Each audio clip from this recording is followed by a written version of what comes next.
The accident happened on a Tuesday. I remember because I was rushing to get to my evening business class, trying to juggle full-time work and part-time studies.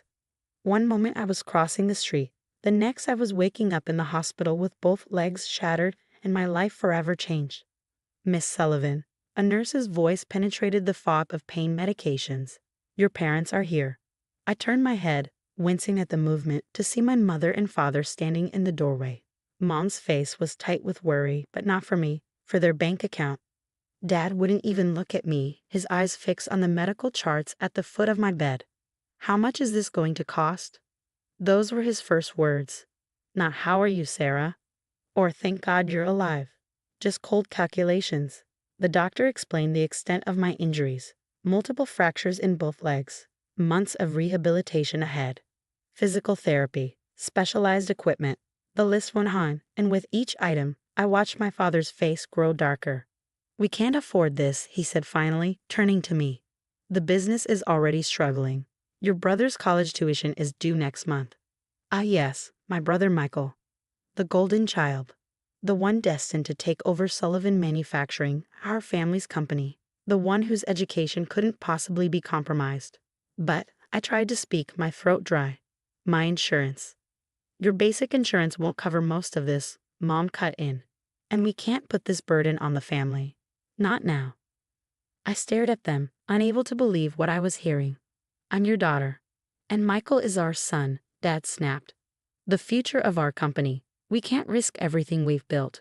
You're 24, Sarah. Old enough to handle this yourself. 2 days later, they stopped answering my calls. A week after that, I received a text from Mom. We've packed your things. Your apartment lease is paid through the month. We're sorry, but you need to figure this out on your own. Just like that, I was on my own. No family, no home, and medical bills piling up faster than I could count them. The only person who stood by me was my Aunt Claire, Mom's younger sister, who'd always been the black sheep of the family for choosing art over business. Move in with me, she said, visiting me in the hospital. I have plenty of space in my apartment above the gallery. I looked at her through tears. I can't ask you to take this on. You're not asking, I'm offering. She squeezed my hand. Besides, I could use help managing the gallery's accounts once you're back on your feet. That business degree of yours shouldn't go to waste. And so began my new life. The rehabilitation was brutal. Every step was agony. Every small victory shadowed by setbacks. But Aunt Claire never wavered. She drove me to physical therapy, helped me adapt to crutches, then a cane, and finally, painstakingly, to walking on my own again. During those long months of recovery, I threw myself into learning everything about the art world. Gallery operations, artist relationships, market trends, I absorbed it all. My business background combined with Claire's artistic expertise proved to be a powerful combination. You have an eye for this, Claire said one evening as I pored over auction catalogs. You see both the art and the opportunity. She was right. Where others saw just beautiful paintings, I saw investment potential. When others focused on famous names, I spotted emerging talents with growing market value. Slowly, I started building connections in the art world, using my business acumen to help Claire's gallery thrive. A year after the accident, I launched our online platform, expanding the gallery's reach beyond our local market. 6 months later, we were handling private collections for some of the city's wealthiest families. The gallery transformed from a modest local venue to a respected name in the art world. Through it all, I heard nothing from my family. Michael graduated with honors, took his place at Sullivan Manufacturing, and got engaged to the daughter of another business family. I learned all this through social media, watching from a distance as life went on without me. Then came the day that changed everything again. I was in my office above the gallery, reviewing potential acquisitions for an upcoming show, when my phone buzzed with an unfamiliar number. Sarah Sullivan. A crisp professional voice asked. This is James Morton from Morton & Associates. I'm calling regarding Sullivan Manufacturing. I sat up straighter. I haven't been involved with Sullivan Manufacturing for years. Nevertheless, this matter concerns you directly. He paused. Are you aware that your grandfather's original company charter included a unique provision? No, I said slowly. I wasn't given access to any company documents. Well, it seems your father wasn't aware either. Until now. Another pause. The charter stipulates that any sale or merger of the company requires unanimous consent from all living direct descendants of the founder. That includes you, Miss Sullivan. I gripped my phone tighter. What exactly are you saying? Sullivan Manufacturing is in negotiations for a $50 million buyout. The deal cannot proceed without your signature. Your father asked me to contact you about signing over your voting rights. I closed my eyes, memories flooding back. The hospital room. The coldness in Dad's voice. The text message from Mom. Years of silence. Miss Sullivan. Are you there? Yes, I said, opening my eyes. Please tell my father I'll need to review all the relevant documents before making any decisions. He can send them to my office at Claire Sullivan Gallery. Hi, of course. Though I believe your father hoped to resolve this quickly. I'm sure he did. I smiled, though the lawyer couldn't see it. But I've learned a lot about contracts and fine print over the past few years. I'll need time to review everything thoroughly. After hanging up, I sat back in my chair, looking out over the gallery below. The space was filled with paintings and sculptures worth millions.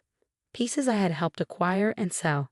I'd built something here, something valuable, without my family's help or approval. My phone buzzed again.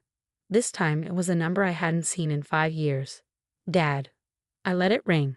The next morning, a courier delivered a thick envelope of documents to the gallery.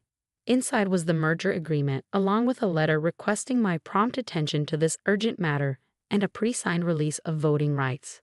They even helpfully marked all the places where I needed to sign with little yellow tabs. Aunt Claire watched me spread the papers across my desk. Well, this is quite the twist of fate. Grandfather always was thorough, I said, scanning the original charter. I wonder if Dad ever actually read it completely. Knowing your father, he probably thought he knew everything he needed to know.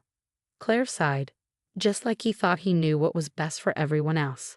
I spent the next 3 days reviewing every detail of the merger. Sullivan Manufacturing, it turned out, was being sold to Global Tech Industries, a larger competitor. The reason for the urgency became clear. Global Tech's offer had a deadline. If the deal didn't close within 2 weeks, they'd walk away. My father called 6 more times. I let each call go to voicemail. His messages grew increasingly agitated. Sarah, be reasonable. This deal is crucial for the company's future. Your brother has worked hard to make this happen. Don't let personal feelings interfere with business. On the 4th day, my mother appeared at the gallery. We're closed for a private event, our receptionist told her. I'm here to see my daughter, Mom said, loud enough for her voice to carry upstairs. I walked to the railing and looked down at her. She seemed smaller somehow, less intimidating than I remembered. Her designer outfit and perfectly styled hair couldn't hide the worry lines around her eyes. Sarah, she called up, we need to talk. I nodded to the receptionist. It's okay, Lisa. She can come up. Mom's heels clicked on the stairs. She paused in my office doorway, taking in the space, the elegant furniture, the valuable artwork, the view of the gallery below. This is impressive, she said finally. Did you think I was living in poverty? I gestured to a chair. Please sit. She perched on the edge of the seat, clutching her handbag like a shield. Your father sent me. I assumed as much. I sat behind my desk. He's never been good at handling his own mistakes. Sarah, please. This merger is everything we've worked for. The company's future depends on it. The company's future, I repeated. You mean Michael's future? She flinched. That's not fair.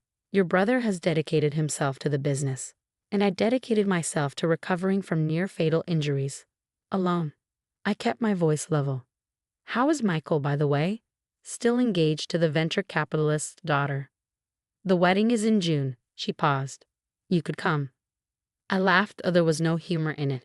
5 years of silence, and now I'm suddenly invited to family events. How convenient. We made mistakes, she admitted. But this merger is bigger than our family issues. Global Tech's offer is extremely generous. Yes, I've reviewed the terms. I pulled out the documents. $50 million. Plus executive positions for Dad and Michael in the new company structure. Very generous indeed.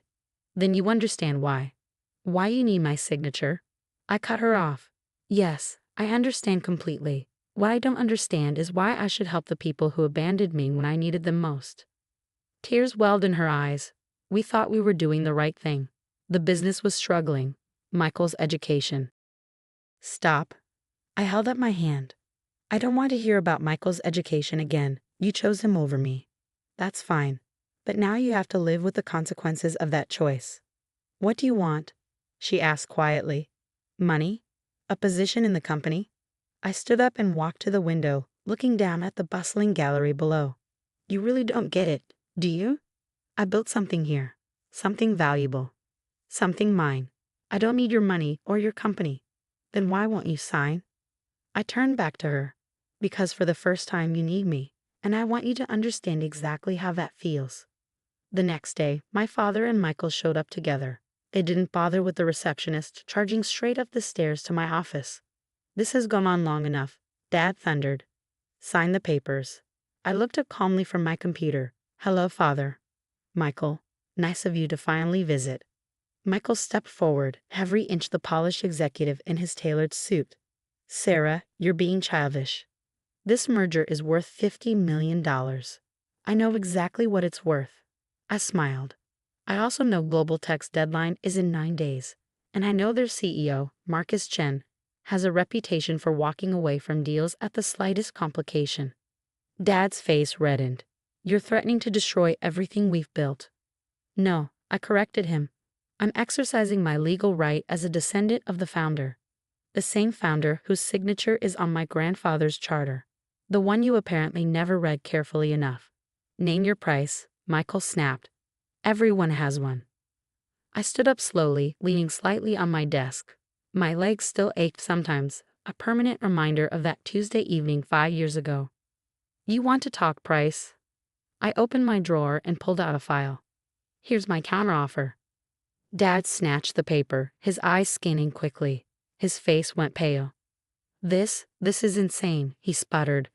20% of the merger value, a seat on the board of the new company, and a formal acknowledgement of what happened 5 years ago, I added. A public one. Michael grabbed the paper from Dad. $10 million? You must be joking. Do I look like I'm joking? I gestured around my office. I built this gallery into one of the most successful art dealerships in the city. I understand value, leverage, and negotiation. But more importantly, I understand family, or rather what family shouldn't be. We can't possibly, Dad began. You can, and you will. I sat back down. Otherwise, I'll let the Global Tech deadline expire. I wonder how Marcus Chen will react when he learns why the deal failed. A week later, I sat in a Global Tech conference room, watching my father read a prepared statement to the assembled board members and press.